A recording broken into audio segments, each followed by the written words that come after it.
Welcome to episode 103. And when you're growing your business, it's time to start thinking about when you hire a new manager. And whether that's because your business is getting large enough and complex enough, and usually that's when you have about 7 staff, or you may already be well past that, but you're actually just getting teams that are getting bigger. And so you need to bring in a new manager to manage a new team. And it's a great thing. It's a sign that your business is growing, but also you are now adding complexity. So how do we promote existing team members to become successful managers? And how do we effectively hire successful managers into our business? So firstly, when we're thinking about promoting existing team members, my absolute number one golden rule, it's not even a tip, is resist the temptation to take someone who is technically great but is untested as a people manager. They are completely different skill sets. And if you have someone in this bucket and you think that they are really great at whatever it is that they do, they're a great software developer, they're a great HR consultant, they're a fantastic recruiter, whatever they might be, that doesn't mean that they're a great people manager. So rather than promoting them and then finding out, we want to first trial them in a management leadership role before we actually need someone. Now, sometimes that can be difficult, but I'll give you a way you can do that, which is think about what leadership roles you can make in your business without official authority. So what I mean by that is, do you have an opportunity where someone can lead a project? Do you have an opportunity where they can buddy up with new starters, where they can undertake the hiring process for new people, where they can be the person that's leading the onboarding? So looking for opportunities where you can actually find out, how are they when it comes to leading others? But also, what's their motivation? Do they want to learn how to manage people? There are unfortunately many people in management roles that don't like managing people, and it's a terrible mix. So have a look, are they seeking formal and informal learning opportunities? What are their career aspirations? And make those opportunities before going ahead with the promotion. Now, when we actually get to the point that we are promoting or we're hiring a new manager, there are a few things that you can have in place to support them in your business. And it may seem time consuming, but it will absolutely save you time in the long run because it will make them more effective managers and retain them. But it'll also make their people more productive and effective and retain them for longer. So, firstly, what do we need to do? We need to make sure that not only do we have our company values that spell out what it is around here that we actually value and the behaviors that we want to see, but we also want to make sure that we have a leadership charter that shows what does leadership look like in this organization. And it should also include key activities within that. So, for example, if we say that we have an open, transparent culture, perhaps one of the activities is that we all have one-on-ones with our team members at least fortnightly. Secondly, we want to encourage informal learning by choosing key skills that are necessary for leaders in our business, and your leadership charter is going to give you those. And then we want to ask the manager to pick something, whether it's a book, a podcast, a webinar, whatever it might be, for the month based on that skill, and then come back to you with what they've learned.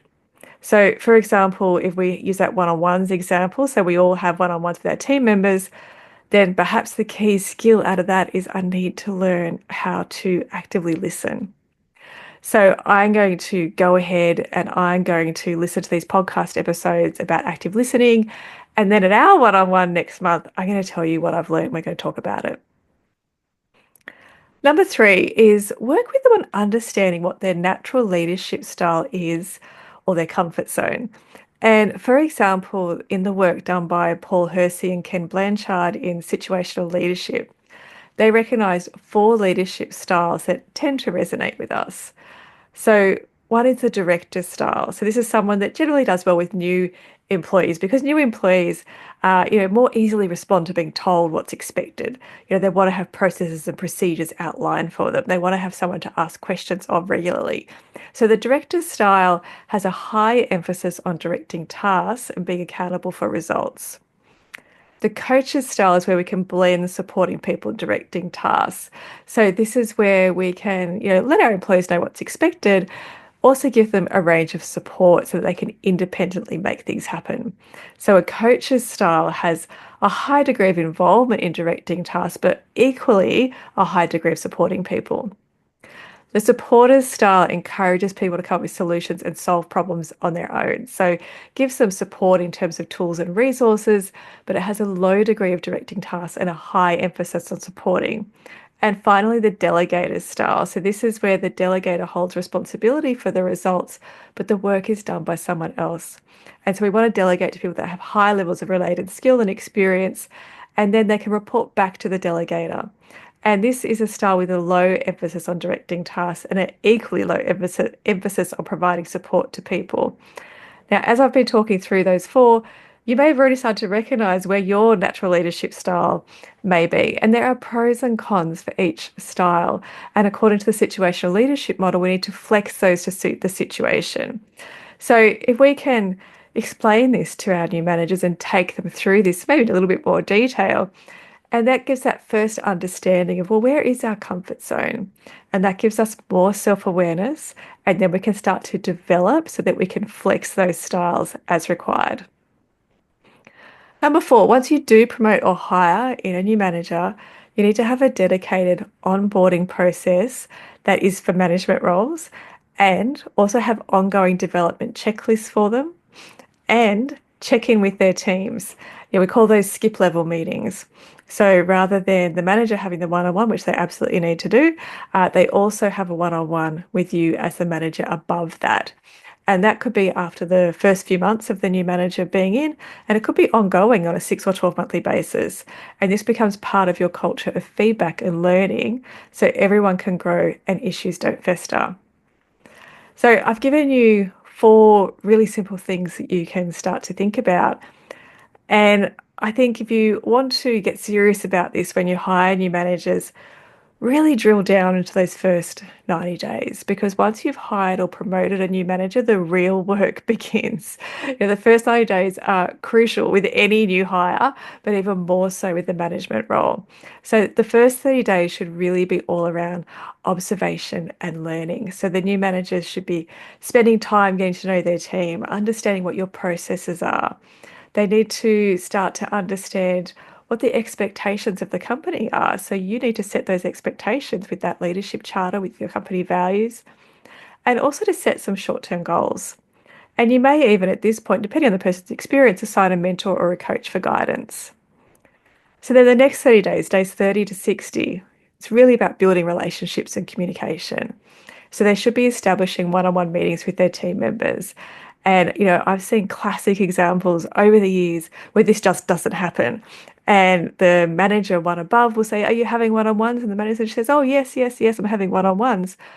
But of course they're not. They're just talking to their people on a regular basis, which is great. But just talking to our people on a regular basis is going to be about work product. Whereas a proper one-on-one is actually sitting down, understanding the person, their motivation, giving them your time and attention, talking about their development, talking about their career goals. It's completely different than just catching up around work product. We want to encourage active listening so that they can create a safe feedback environment for their teams. And as part of that, I would recommend in this 60-day period to train them on handling difficult conversations and use role plays to do that. And then from day 60 to day 90, it's really about, now it's time for you to take some ownership and deliver results. So review progress to the goals, start to dive deeper into that leadership style, put together a structured development plan around people management, and conduct a structured review at that 90-day, 3-month mark. Talk about what's working, what's not, how to improve. And from that point, you are rinsing and repeating. So every month, reviewing goals, you're checking in with feedback from their team, you're having the manager conduct one development item per month and discussing with you. And if you can do this, you are going to significantly uplift your entire organization, because there is nothing that is going to make a bigger impact to your culture than your people managers. There are so many components to leadership and good management, and I've really just hit the tip of the iceberg here. But you can also check out episode 9, where I talked about developing next generation leaders, and episode 57, which was questions to ask before promoting someone into a management role. That had a particular lens on when you're ready to hire a 2IC. If you've received value from this episode, I'd love it if you could leave a rating or a review over Apple Podcasts or Spotify so someone else can find the episodes to help with their business. Episodes are released every second Monday, so click the subscribe button and you'll be notified of when it's available. Thank you so much for joining me. If you have feedback, questions, or ideas for future episodes, head on over to amplifyhr.com.au or connect with me on LinkedIn and we can start a conversation.